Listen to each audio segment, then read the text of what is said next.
Hello guys, তোমরা কেমন আছো? আশা করি ভালো আছো। আমি অনেক ভালো আছি। আজকে যেহেতু শিবরাত্রি, সেহেতু আমি শিবরাত্রি করেছি। আর আমি এখন যাব দুধ আনতে। এখন আমরা দুধ নিয়ে নিয়েছি। ওই দেখা রে, তো আমার বান্ধবীও দেখিয়ে দিল। এখন আমরা চলে এসেছি ফুল তুলতে। আর গাছে তো খুব একটি ফুল নেই, তবে আমি আর আমার বান্ধবী যেটুকু পেয়েছি আমাদের দুজনাকার হয়ে যাবে। এখন আমি চান করে চলে এসেছিলাম দোকানে কিছু জিনিস নিতে।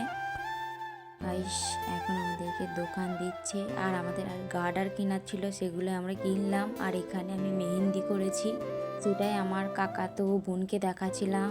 আর সে তো দেখাচ্ছে আমাকে যে তোমারটা ভালো হয়নি, আমারটা ভালো হয়েছে। আমার সাথে তো ঝগড়াই করছিল। দেন আমরা রেডি হয়ে চলে এসেছিলাম শিব মন্দিরে। আর আমাদেরকে কেমন লাগছে বলবে কমেন্টে। আমার পুজোর থালা, আর এখন আমরা ধূপ জ্বালাবো মন্দিরে। তো চলো। আর গাইস, এটা আমাদের মা কালীর মূর্তিতে আমরা আর কি পুজো দিতে এসেছি। আর এটা হলো আমাদের আশ্রমের পাশে একটা মন্দির আছে, সেখানেই আমরা পুজো দিতে এসেছিলাম।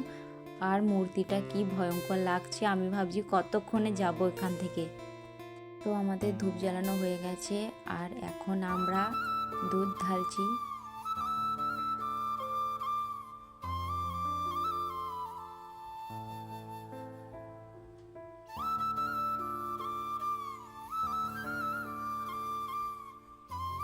এখন আমাদেরকে ভোগ দিয়ে দিয়েছি, আর আমরা বাড়ি চলে এসেছি। গাইস, আমি তো পুরো ক্লান্ত হয়ে গেছি।